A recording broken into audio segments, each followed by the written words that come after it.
And I have to tell you directly and personally that I regret voting for you for Secretary of State. Welcome back. Today's Senate hearing delivered one of the most personal political confrontations we've seen in months. A senator who voted to confirm Marco Rubio looked him in the eye and declared that he regretted that vote. Rubio didn't stay silent. He fired back immediately, defended his record, challenged nearly every accusation, and sparked a debate that stretched far beyond politics into constitutional law, immigration, foreign policy, and the authority of the courts. This wasn't just another heated exchange. It became a clash over facts, legal authority, and competing visions of America's role in the world. Let's get into it. That has left a staggering toll. Broken trust with countries, openings for China and other adversaries, and countless preventable deaths of children and others. Take Sudan, for example. The freezing of U.S. humanitarian assistance forced the closure of nearly 80% of the emergency food kitchens there.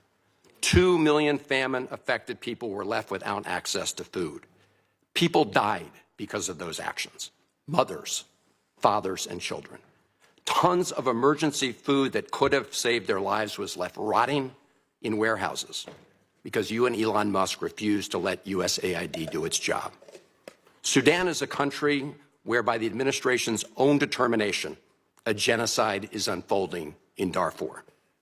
But here's where it goes from cruel to despicable.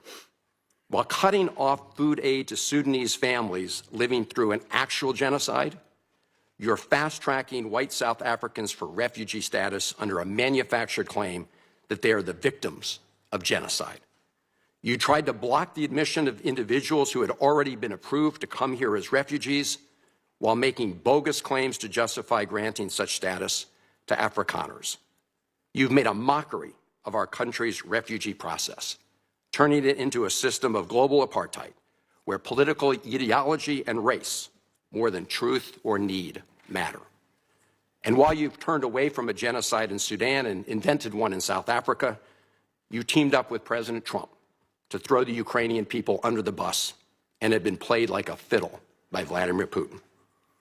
Of course, Donald Trump not only said he would end the war in Ukraine on day one, he also said he would end the war in Gaza on day one.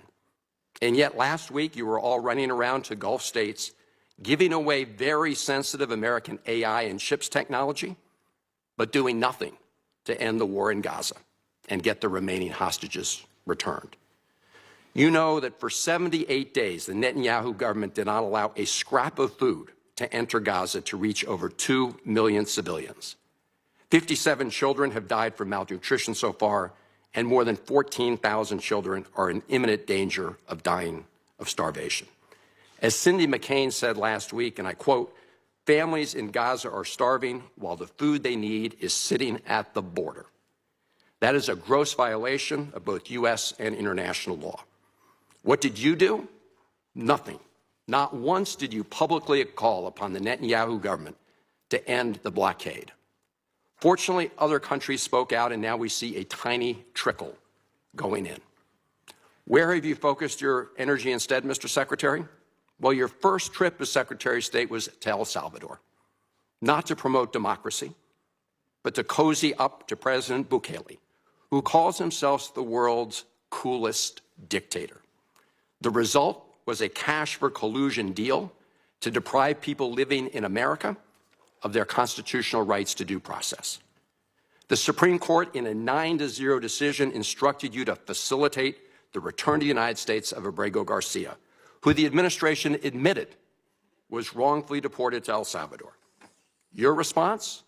You've openly flouted judicial orders.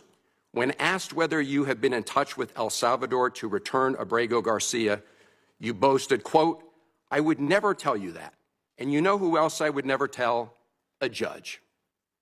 Clearly, you don't care about the Fifth Amendment right to due process, and you don't care about the First Amendment either, since you've been very busy snatching students off of college campuses for exercising their right to free speech.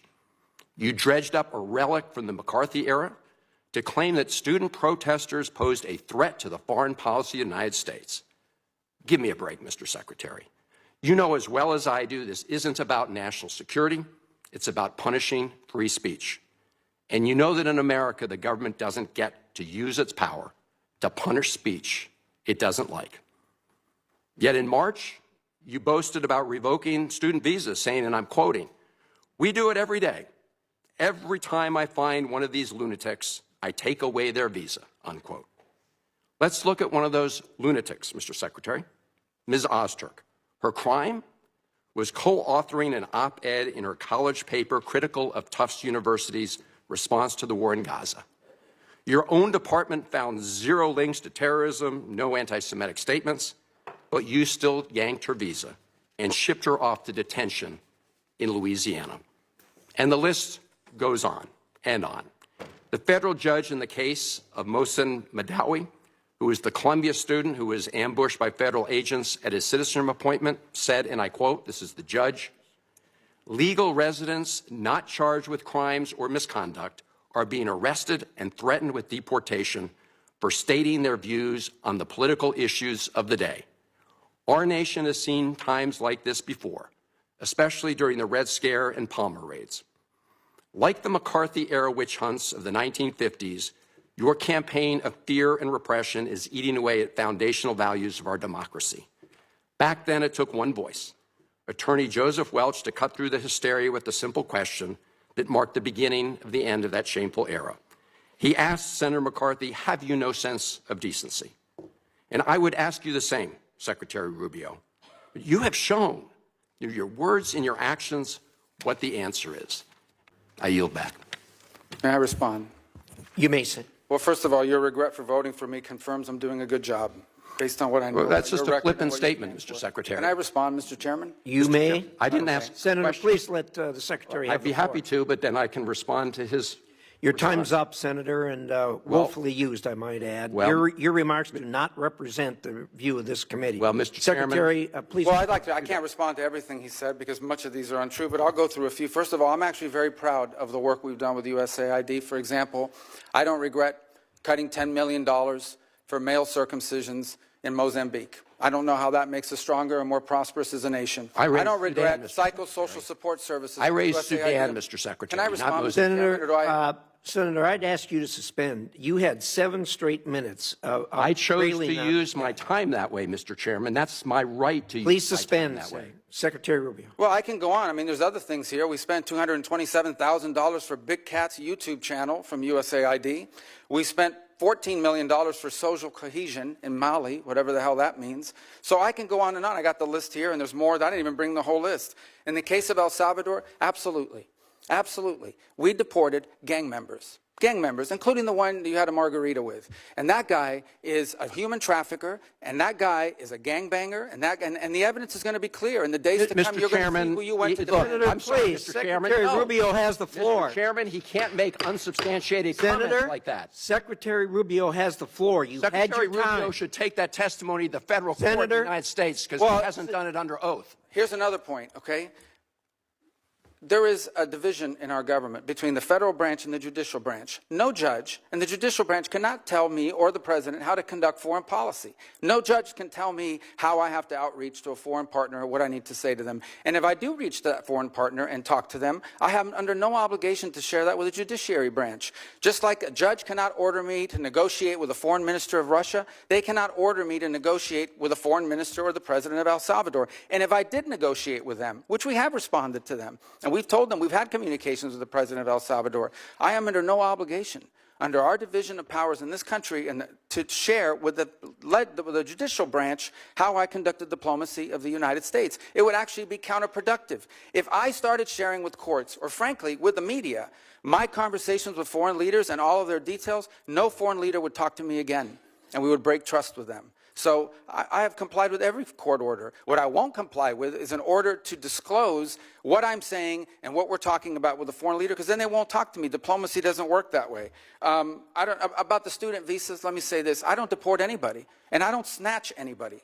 The State Department does not have officers in the street snatching everybody. What I do is revoke visas, and it's very simple. A visa is not a right. It is a privilege. People apply for student visas to come into the United States and study. And if you tell me that you're coming to the United States to lead campus crusades, to take over libraries and try to burn down buildings and acts of violence, we're not going to give you a visa. Is that what Ms. Ozturk did? We're not going to give you a visa. Is that what she did? Come on, Mr. Secretary. And every single You're one of just these blowing cases, the smoke factors here are now. different. Senator, the bottom line is, if you're Senator, coming here to stir up trouble on our campuses, we will deny you a visa. And if you Does have the a First visa Amendment and we find apply you, to we'll people revoke living in the United and States? we're going to do more. There are more coming. We're going to continue to revoke the visas of people who are here as guests and are disrupting our higher education facilities. People are paying money. These kids pay money to go to school, and they have to walk Writing through a an bunch of op-ed lunatics to the who are Tufts here on student newspapers visas. disrupting the Simple foreign as policy that. of the United I want to States. do more. I hope we can That's find more of these people. pathetic, Mr. In fact, the Secretary. other day, some guys led a riot. I forgot what university it was, and I asked, please, can you find the arrest records of all the people that were arrested at that riot at that campus? Because if any of them have a visa, we're going to revoke I it. feel so much safer All right, when you lock let's, up people like Ms. Ozturk, Mr. Secretary. We've had enough time on the subject. Thank you. Okay. Don't forget to like, comment, and hit the subscribers button for more political and controversial showdowns.